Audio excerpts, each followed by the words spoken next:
Ayesha, please pick up the phone. Ayesha, please pick up the phone. Ayesha, please pick up the phone. Ayesha, please pick up the phone.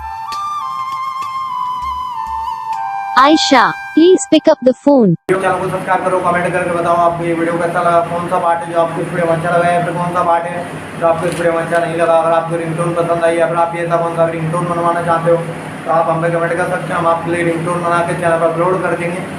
आप वहाँ से इसे जल्दी download भी कर सकते हो। डाउनलोड करने के बाद चैनल को सब्सक्राइब कर लेना।